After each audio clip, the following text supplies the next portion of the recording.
Okay. Ooh.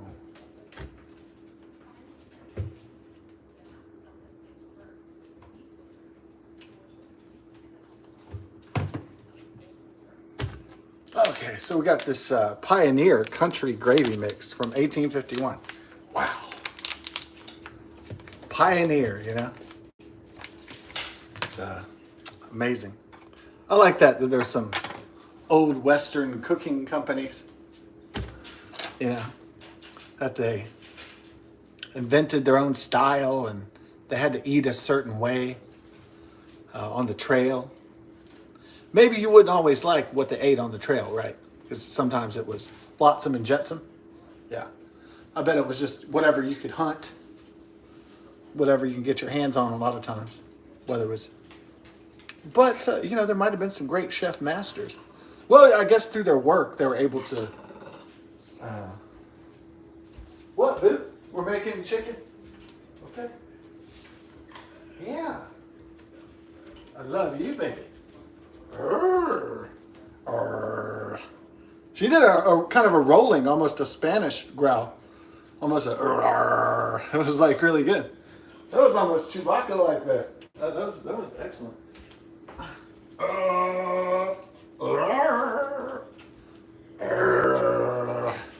I was like, impressive. That was a really impressive growl you did. Okay, I gotta get cooking first, boo. I already gave you 3 or 4 opportunities to take a shit today, and you did not take your shit. You did not take your shot to shit. And so you can imagine, so the pioneers, they had to deal with society, and then they had to deal with the lack of society. So they had to deal with, you know, surviving in the wilderness and dealing with bureaucracy and government and, you know, civilization shit at the same time.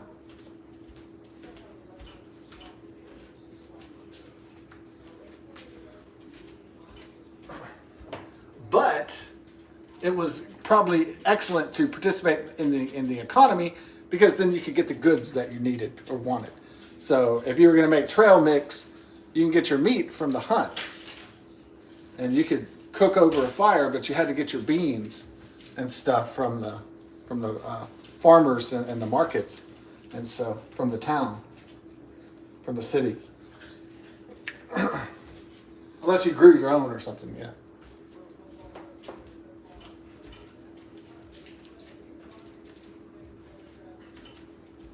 So the United States started off as an agrarian society because you need to eat to live.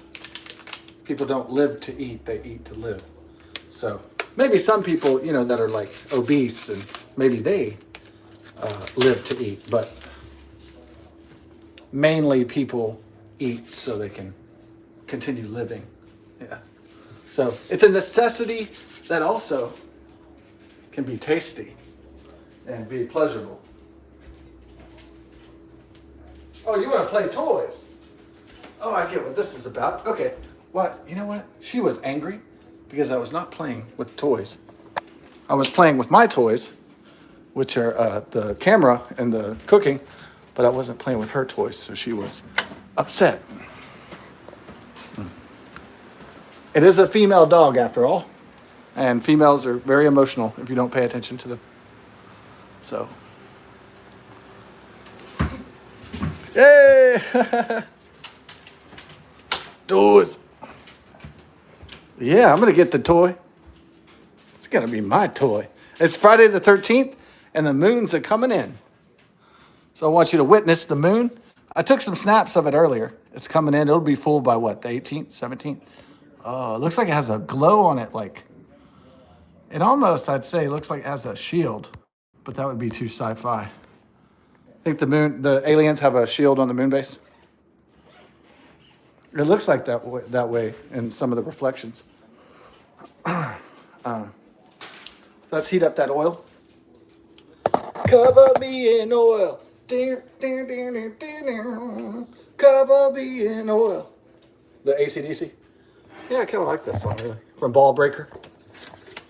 even though I realize that album's kind of cheesy. It's kind of funny, really, when I think about Ball Breaker now, AC/DC, the cover art is very comic bookish. And so what I'm saying is that it's ironic that Iron Man, 10 years later, would use a lot of AC/DC songs, because that album, Ball Breaker, has nothing but like cartoons and like a comic book vibe to it. So, I mean, that's interesting from a historical and artistic perspective. 1.5 cups.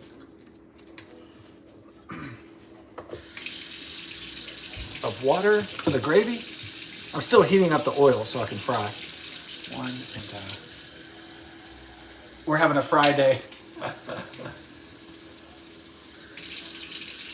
Not going to be like this every day, because I want to lower cholesterol and not have a heart attack. So I'm going to have to cut that shit out after tonight. Maybe this will be my last bad weekend. And bad boy weekend. The last bad boy.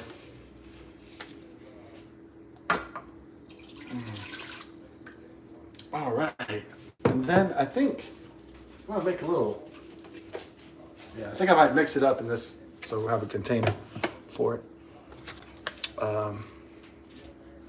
1/2 cup, the mix with the water. And then cover me in oil. I like that Angus Young, that riff. I think I figured out the riff to come on, come on. Listen to the money. Come on, come on. Can't you hear the money talk? Yeah, I really like that song too.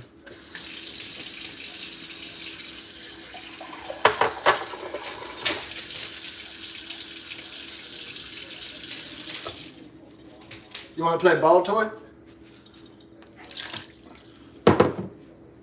Okay, toys. Toys. You got excited by that dog, huh?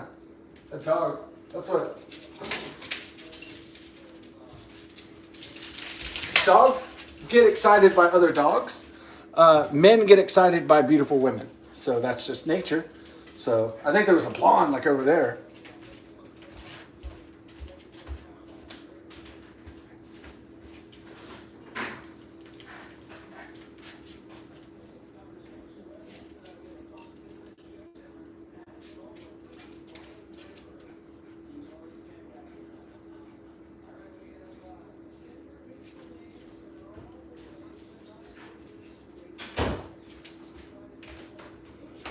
Now in Houston, there's so many people and there's so many cars that a lot of people do their activities in cars. Not just sex in cars. Not just fucking and sucking and whatever, jacking and or whatever. But people drink in their cars. You know, they sleep in their cars. They smoke weed. They party in their cars. So there's a lot of car parties, which this might be the car party capital of the world, Houston, Texas.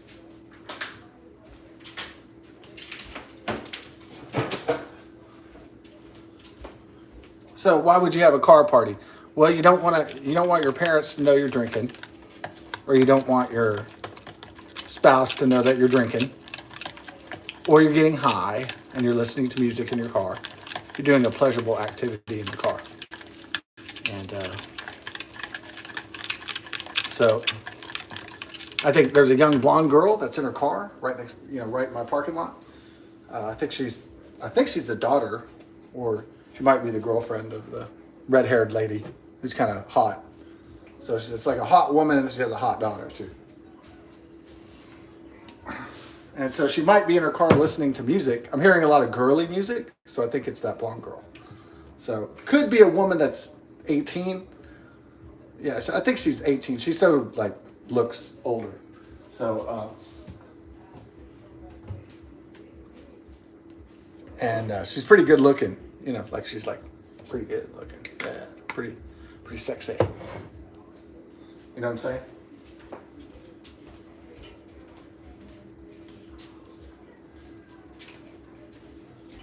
She's got the goods. She's got the goods. As Kiss would say, as the cowboys were looking for the goods back in the frontier days. So I like that they call the gravy mix Pioneer. You know, kind of like Wolf Brand chili. Sounds like very pioneerish.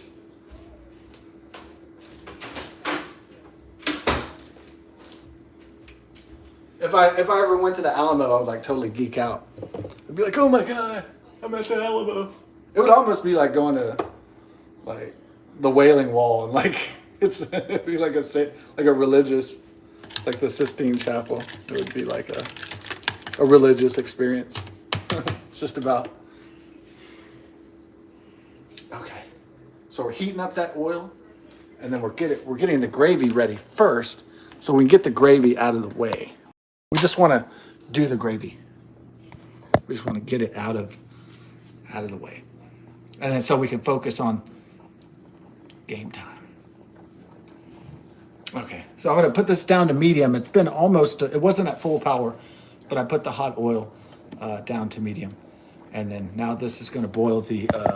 I did the other video with the process, even though I sang a song on it and shit. But, you know, some of the videos might be very eclectic. So it might be cooking, a little singing, might be, you know, some dancing, some parodies, some all kinds of shit. And so it's going to kind of be all over the place sometimes. And it's going to be politics, and then it's going to be chicks, and then it's going to be money, and then it's going to be all this other kind of shit too. And then, and then a lot of times it's going to be about my dog. I love you, Bella. Hey, I think uh-oh. Did I knock it under, boo? You got it? Okay. Oh! Well, you have to go get it down the stairs now. I'm sorry. Let me see what's going on here. Oh, I have to get the gravy. My bad. I'll get the ball. Don't worry. Don't worry. Just don't kill yourself for that. Please.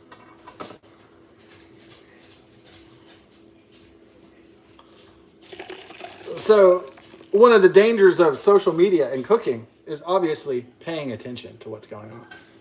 And so, in one of the most famous viral videos of all time. Hold on, boo. I'm coming. Gravy. I'm coming. Don't screech. I gotta finish the gravy. Okay, hold on. Okay, I'm coming. Okay, girl, I'm coming to get it. All right, we got it. Okay, I got both the balls. I mean, I have 2 balls, literally. Well, I have 4 balls if I count my own balls. So I had 4 sets of balls at that one time. Ball sack jokes. I love it. All right. So we have the gravy. But so the hilarious thing about that, you know, about the viral video about cooking is the issue of paying attention. Yeah, I know. Like in a comedy movie, somebody would be given a PSA about paying attention while you're cooking, and then they'd start a fire, right? That would be like the Ernest P. Worrell, kind of like Ernest Jim Varney type of comedy.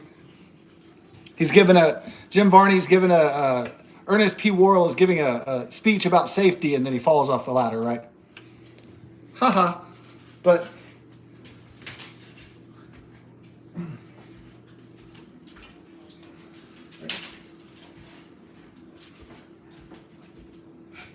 all right.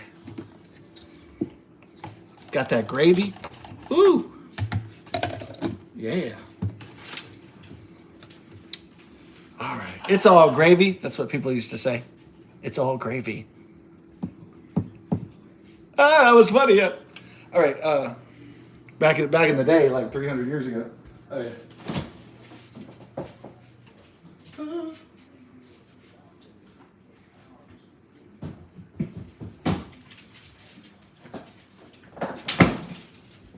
Now we take the wedges and we drain the water.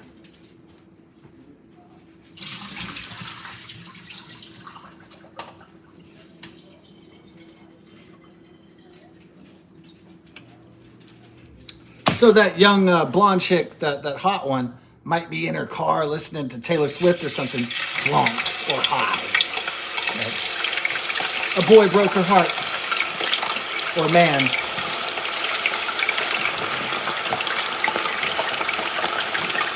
She's drowning her sorrows away with her lost and broken love. So sad.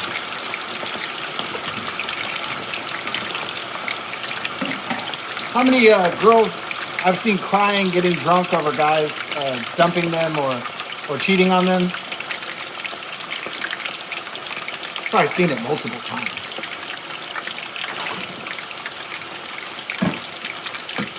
I used to live in this really big ass apartment complex, massive apartment complex, and so you'd see like girls getting drunk, like in their patio.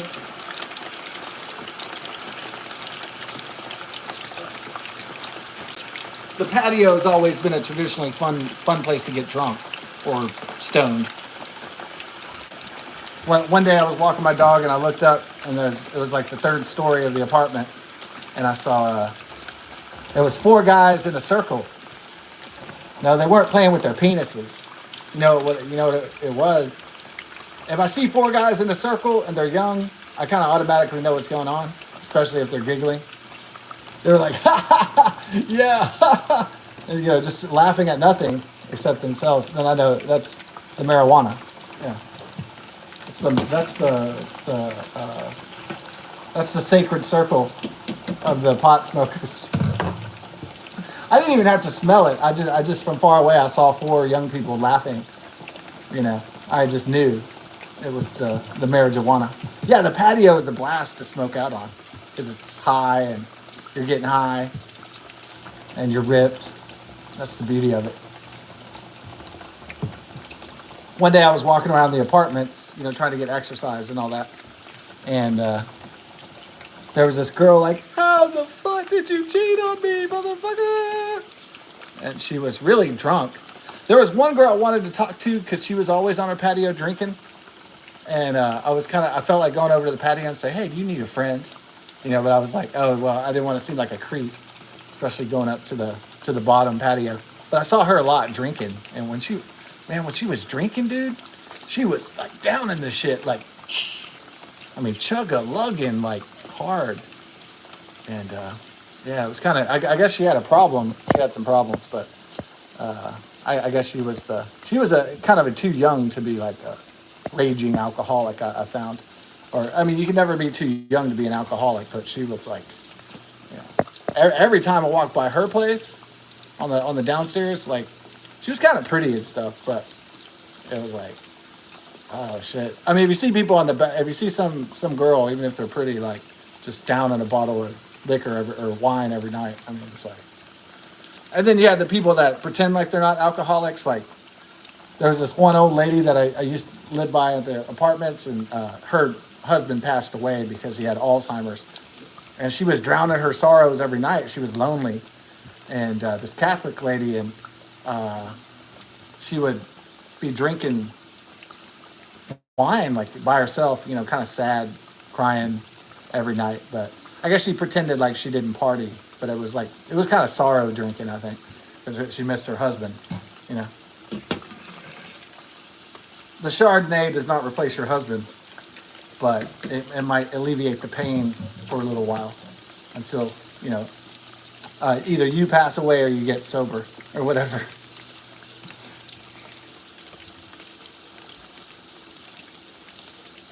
So we do the fries first, then we do the tenders next. So. Dun, dun, dun.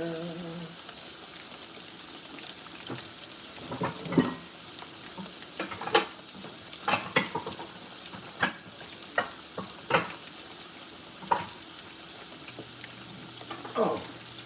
So one of the funniest things that happened in the apartments was that there was a dude in the tree one day. We had a downstairs apartment unit at first. And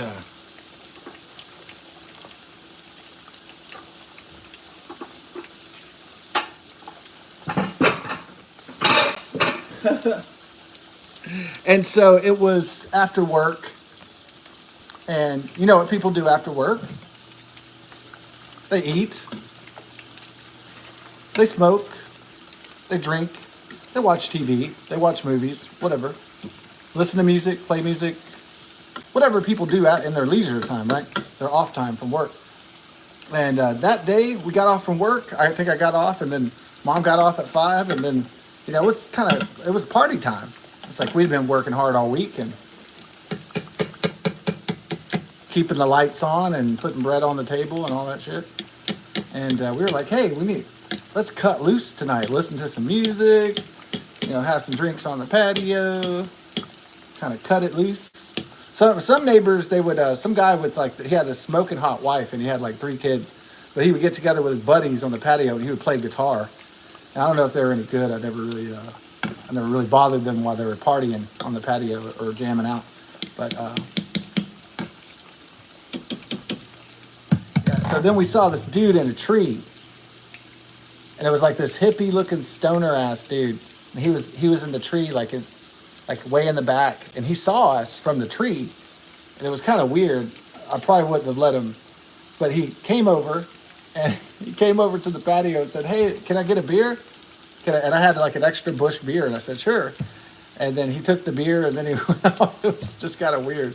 It's kind of a bizarre encounter. And yeah, that's the thing that the apartments were famous for, right? Off Spring Cypress was that there's one massive unit, and then there's another massive unit, and then there's some yuppie super expensive high rise on the edge of that real estate over there. So, and it's kind of interesting too because there's some woods in the back. I never went on the property because it's probably private property, and it's all woods and it's all dense, and kind of creepy back there. But I could see bunny rabbits some days, so I thought that was pretty cool.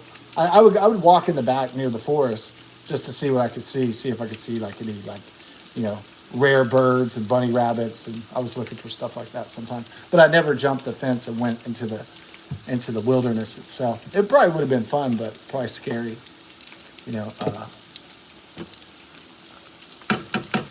What are you doing on my property, boy? You get shot or something. So I was like, fuck that.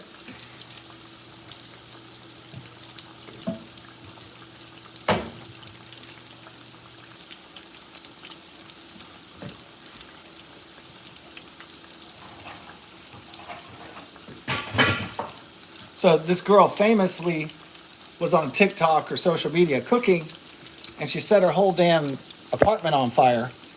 And she's like, ah! And she's trying to put the water, and the fire is just fucking going everywhere, and she's still trying to stream. And it's just, poor girl. She finally got control of the fire and called the authorities and all that stuff. But for a while there, it looked like she was fucked.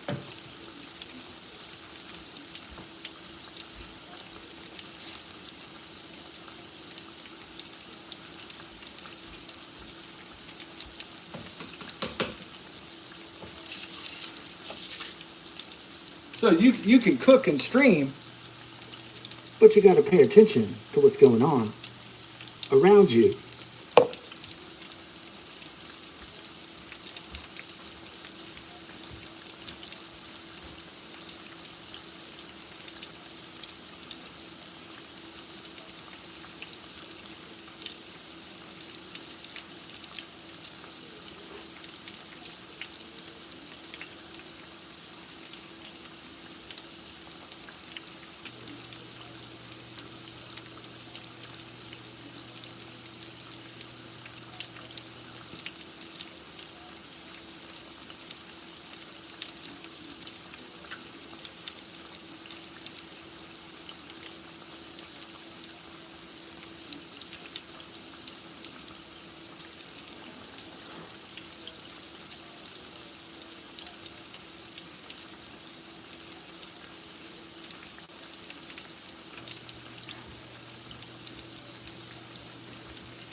I have a little fridge, my last Sprites in there, so I'm going to go get that. I got some ginger ale, but I don't feel like Canada Dry right now. Yeah. I think it's one of those things. I drank Canada Dry with my friend from Hong Kong in 7th grade. And, you know, I get nostalgic memories about Canada Dry. And I think I just bought a whole 12-pack of Canada Dry, and I'm not getting the nostalgia red rose-colored glasses. So I'm not feeling it as much. A little bit, but not as much as I thought it was going to be.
Oh, yeah.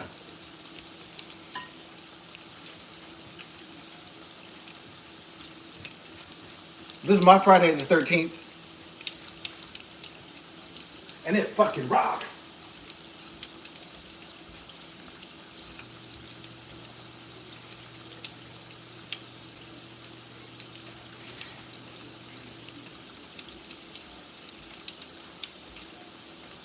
So I hated about the Friday the 13th movies. I absolutely hated how two people get killed in one room and then the other guy doesn't know. And then a girl goes swimming by herself and then she gets killed and then nobody else knows. I know they don't have cell phones back then or internet. But I'm still like, oh, this is the frustrating part. And then in the Friday the 13th movies, like the Jason Voorhees becomes more and more invincible and harder to kill, like Mike Myers and Freddy Krueger. Well, Freddy Krueger's like a demon or something, so that makes sense. Well, if demons make sense, but not really. But from a spiritual perspective, a demon monster makes sense. But if there's just some dude that's invincible, that doesn't make shit of sense. That means like that means Jason Voorhees and Mike Myers could fight Superman and not die or some shit like that. That's what that would mean, you know.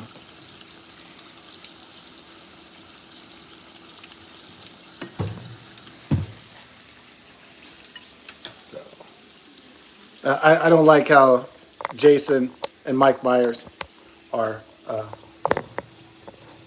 invincible. So that's annoying that people don't communicate very well in the horror movies. They don't realize that their friends are dying all around them in the slasher flicks. And it's really annoying that the bad guy's invincible. Even like I saw Scream 6, he gets like set on fire, he gets stabbed, he gets shot, but he keeps on coming and coming. Ghostface. Yeah. Ghostface killer.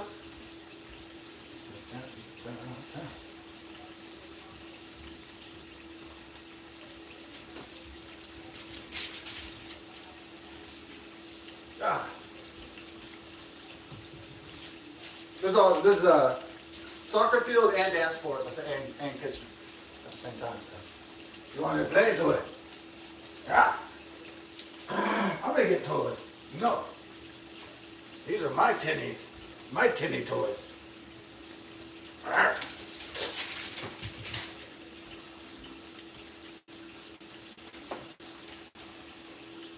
Kill. Destroy.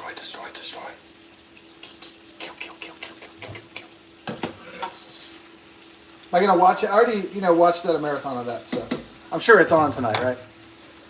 How could Friday the 13th movies not be on Friday the 13th? Let me see if my theorem is correct.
Friday the 13th.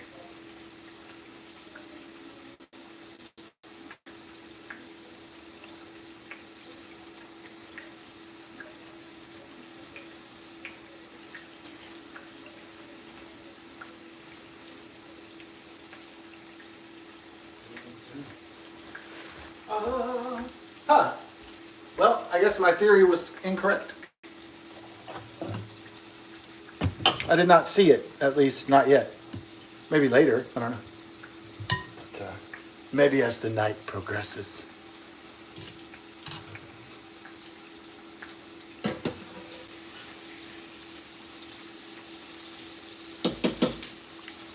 As the night goes into the darkness.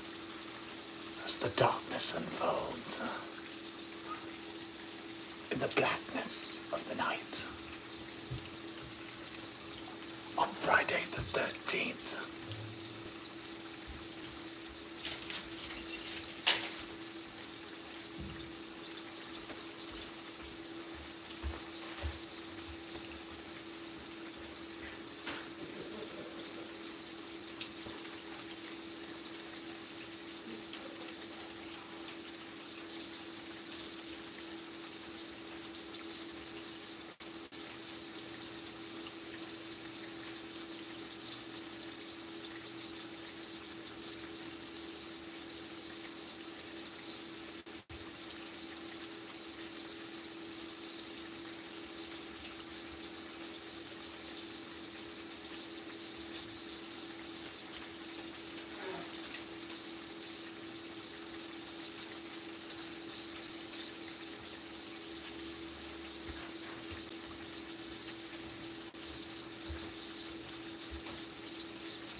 Ah!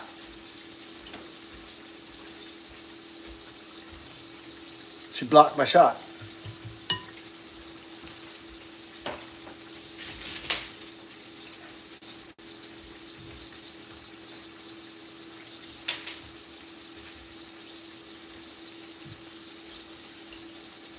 Cog blocker, shot blocker.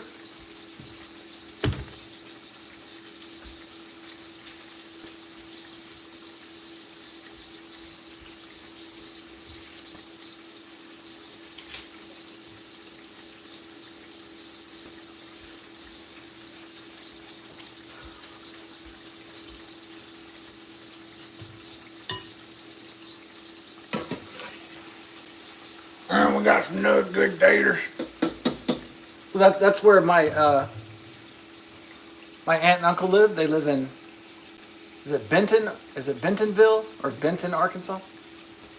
Where they filmed, where Billy Bob Thornton filmed Sling Blade, a very interesting film about a mentally challenged man who lives in a small town. When he thinks that his father, he's institutionalized after he uses a sling blade to kill his father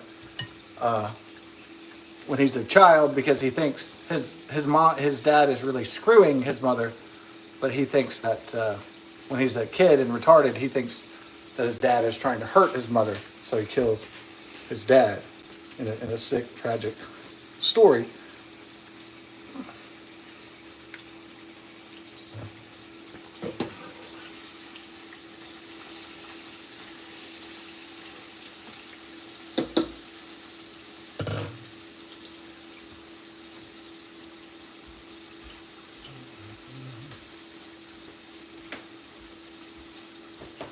So, have my aunt and uncle been to the famous burger shop where Billy Bob Thornton orders the taters in 1996's Sling Blade?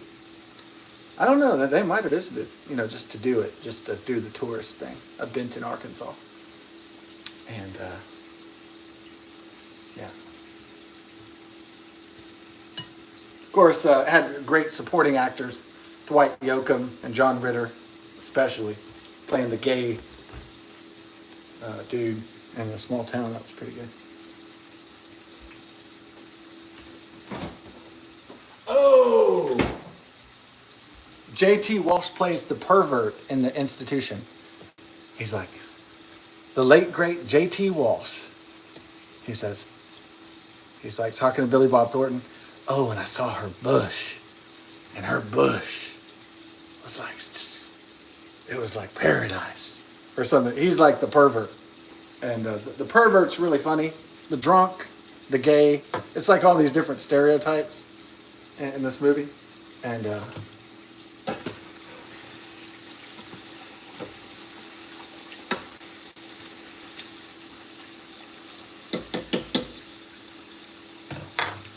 You got some no good taters. and he had this great voice, this great, he did like the whole time and shit. How he could do his face like that the entire time. He probably won an Oscar for that, right?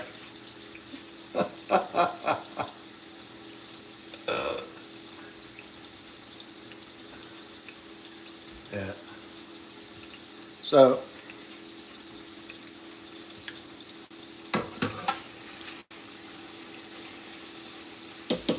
how do I know they're done? They're like golden brown. So let's go ahead and check this out.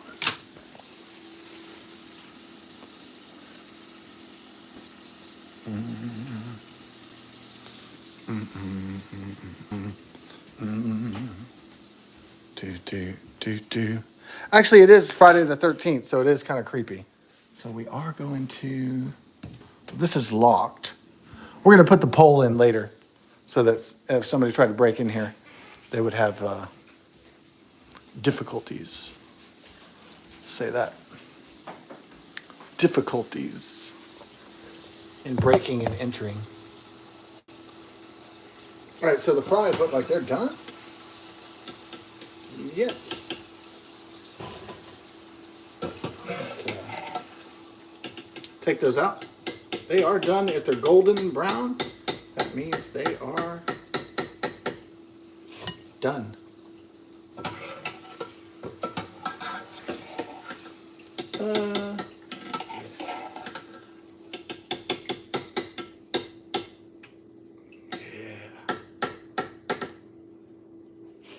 All right, nice golden fries here.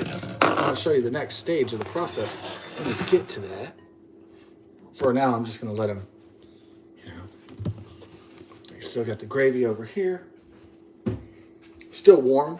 I'll warm it up if need be. We have the...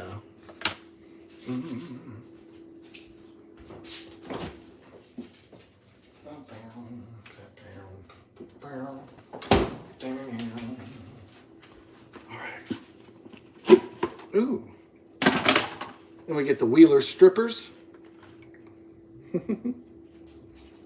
Jack the Stripper.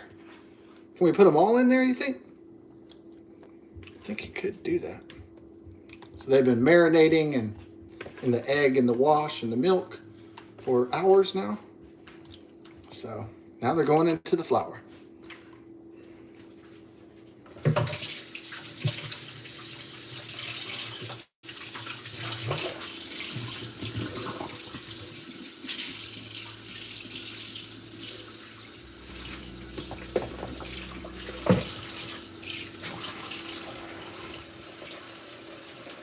Okay, so then we do the shake and bake. We try out one of these nice fries.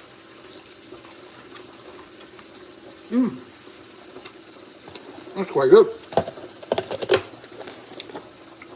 I told my Chinese buddy when I was in middle school in 7th grade, I said to Kent, I said, dude, that's bad. And he pulled a Spock on me. He was from Hong Kong. He said, no, Scott, it's not bad. Actually, it's quite good. He went from Hong Kong to Canada to Texas, to Pasadena, Texas, of all places. Yeah. What does Chinese sound like?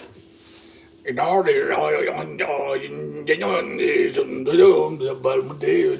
some shit like that.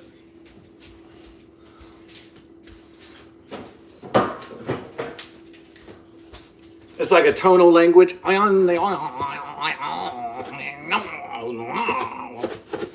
Sound like alien language to me, really. When I heard it. I didn't learn it, but I heard it. You know, that's a great way in America, if you know Chinese. You know, you speak to people in Chinese, and then it's a good cover, because people don't speak. But a lot of Americans don't speak Chinese, so.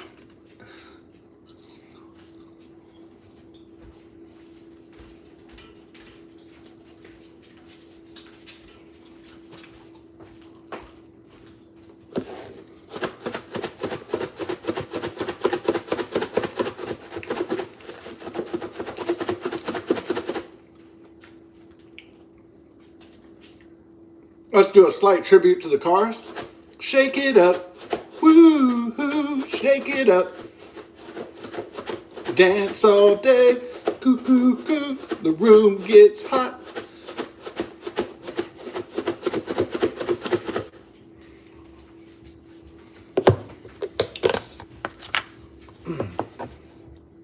Give it all you got.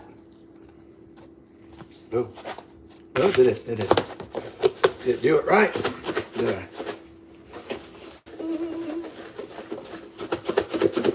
Shake, shake, shake, shake. Shake your booty. Shake your booty. Shake it up. Ooh, ooh. I like that song.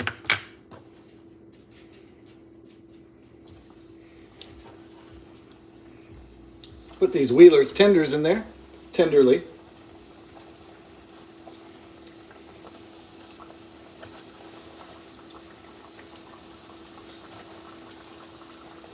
Oh, is that girl still having a car party? Still smoking ganja or drinking in there? Yeah, the car party capital of the world.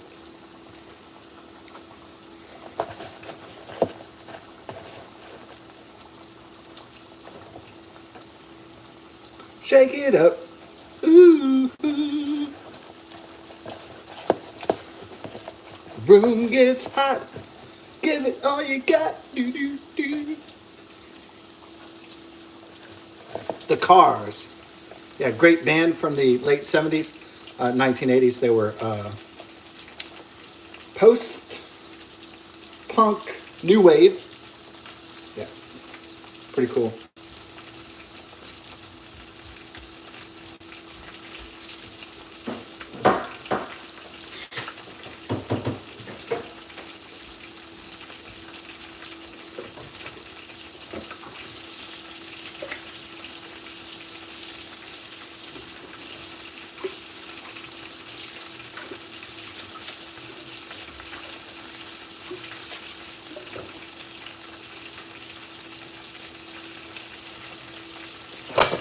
put a lid on it. Literally.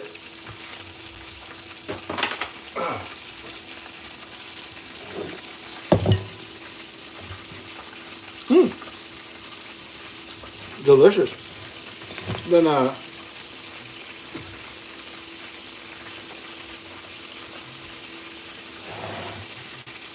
they taste good already, but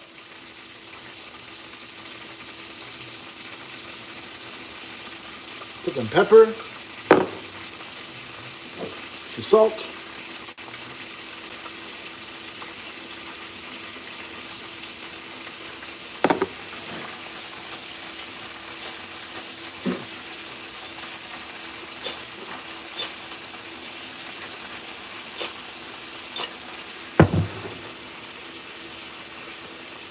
Yeah.